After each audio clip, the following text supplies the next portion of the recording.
I never imagined a simple dinner could change everything. I had noticed Elena, my wife, acting strangely over the past few months. Secretive texts, unexplained late nights, and sudden work dinners that seemed far too frequent. My gut told me something was wrong, but I wanted proof, something undeniable. So I hatched a plan. One Friday evening, I told Elena we'd have a casual dinner with her boss, Mr. Carter. I framed it as a friendly gesture, a chance to connect outside of work. She hesitated, her smile tight, but eventually agreed. Little did she know, this dinner was about more than networking. It was about seeing the truth with my own eyes. When the doorbell rang, I felt my heart pound. Mr. Carter stepped inside, polite and charming as always. Elena greeted him with a smile, but it didn't reach her eyes. I could feel the tension immediately. The air was electric, full of unspoken secrets. Dinner started normally, but Elena's behavior made it clear she was on edge. She fidgeted with her phone, laughed a little too loudly at Mr. Carter's jokes, and leaned closer to him than was appropriate. I stayed calm, smiling, making conversation, but my mind raced.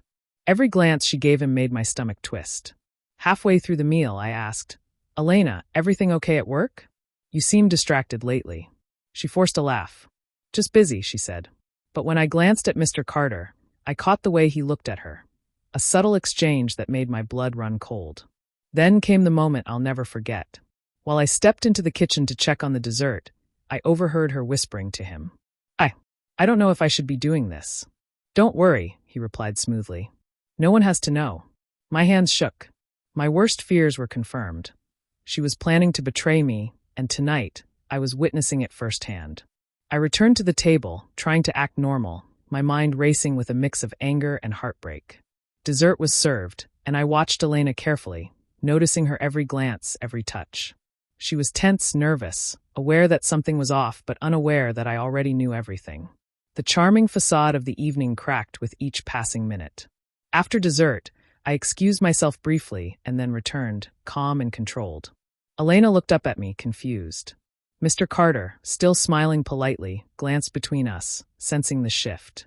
"Elena," I began, my voice steady but laced with ice, "I invited you and Mr. Carter here tonight for a friendly dinner, and to see your reaction."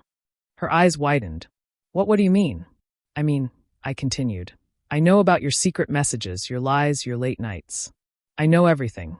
And tonight, I wanted to see if you would betray me in front of the person you've been flirting with behind my back." Her face paled, panic creeping in. Mr. Carter's confident demeanor faltered as the room grew silent. "You planned to cheat, right here, under my roof," I said, each word deliberate. "You pretended to care about our marriage while thinking about him. And now it's over." Elena opened her mouth, but no words came. Tears welled up in her eyes, but there was no guilt, only fear. Mr. Carter muttered something about an early meeting and left quickly. I watched him go, my heart hammering, my mind numb with the realization of her betrayal. "Elena," I said softly, "I trusted you with everything, my heart, my life, my love. And you chose to throw it all away for someone else. I won't beg. I won't fight. I won't stay." Her voice trembled. You're leaving?" "Yes," I said, my tone final. "I've already made arrangements. This marriage is over. You had your chance, and you blew it." She collapsed onto the couch, sobbing uncontrollably. I didn't comfort her. I didn't argue. I just packed a few essentials, grabbed my keys, and walked out the door. For the first time in months, I felt clarity, a strange mix of heartbreak and liberation. As I drove away, Elena's cries echoed in my mind, but I didn't look back. Betrayal is heavy, but exposing it, seeing it for what it is, gave me the power to walk away without regret.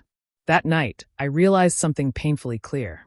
The person I loved most had chosen someone else, and no one, not even the memory of our past, could bring her back. And in that quiet drive through the city lights, I understood the truth. Sometimes, the hardest thing isn't confronting betrayal. It's walking away, leaving them to face the consequences of their own choices.